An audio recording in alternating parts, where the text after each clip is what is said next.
Le ministre des Affaires étrangères mauricien, également président de la Commission de l'océan Indien, est arrivé dans nos murs aujourd'hui.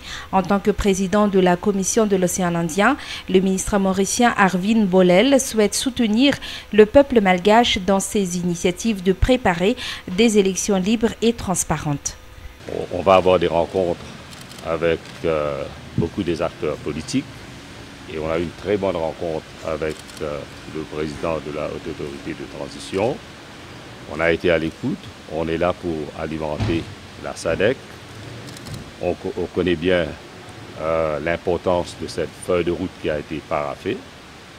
Et nous sommes là pour soutenir le peuple malgache. Et nous sommes là et prêts pour épauler le peuple malgache pour que les élections soient libres et transparentes. Et c'est l'assurance que nous avons eue aujourd'hui, et avec raison et avec force de la part du président. Et on connaît bien aussi la prière du peuple malgache, c'est-à-dire qu'ils veulent que les élections aient lieu dans un délai respecté et que ça doit être la propriété du peuple malgache.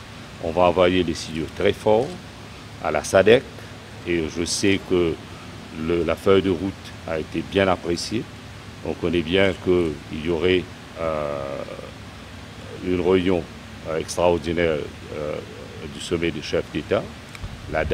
Il y a une date provisoire du 20 mai, mais l'île Maurice va être là-bas, comme l'île Maurice a été toujours en tant que membre de la SADC, de l'Union africaine, de la Commission de l'océan Indien. On va être là-bas pour épauler ce processus, et pour dire qu'on alimente le travail bien fait par la SADC et qu'il faut donner la chance au peuple malgache de revendiquer ses droits et à travers des élections libres et transparentes.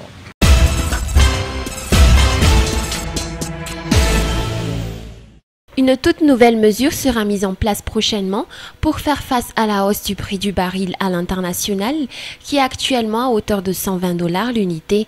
Selon les explications du ministère des Mines et des Hydrocarbures Mamratou Malal, la mise en place d'un prix du carburant à 2 vitesses pourrait être une solution envisageable face à cette hausse à l'international.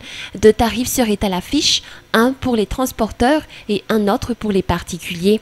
Une carte universelle serait utilisée pour ce faire et utilisable dans toutes les stations de service de l'île. Cette stratégie a été prise dans le souci de préserver l'intérêt de la population et préserver également les échanges de la corruption. Cette mesure aura toutefois besoin de la coopération avec les différentes coopératives. À l'issue du Conseil de gouvernement et du Conseil des ministres récemment tenu, un comité ad hoc regroupant divers experts issus de départements différents, tels le département des mines et des hydrocarbures, de l'économie, de l'énergie, de la communication, des travaux publics, du transport et du commerce, a été mis sur pied pour faire face à cette hausse. Durant un mois, a rappelé ce responsable, l'État a procédé à une observation de l'évolution des prix du carburant et les répercussions sur la scène nationale, et le prix du baril n'a cessé d'augmenter, a-t-il souligné. C'était à travers un appel téléphonique que le ministère des Mines et des Hydrocarbures Mamratou Malal ait pu soulever ces différentes stratégies.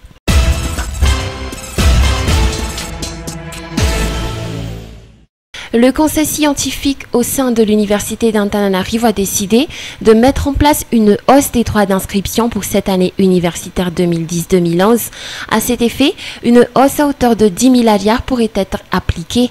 Selon les explications du professeur Eric Chakoutoirsou, vice-président de l'université d'Antananarivo, aucune hausse des droits d'inscription n'a été observée en 8 ans. Concernant la nouvelle rentrée universitaire, la précision en ce qui concerne la date n'est pas encore été fixée. Et l'on attend encore le verdict du ministère de l'Enseignement supérieur et de la Recherche scientifique. En attendant cela, les inscriptions ont déjà été entamées pour le cas d'Antananarivo depuis 25 mars dernier. L'université d'Antananarivo reçoit à peu près 23 500 élèves par an et 8 000 d'entre eux sont des nouveaux étudiants.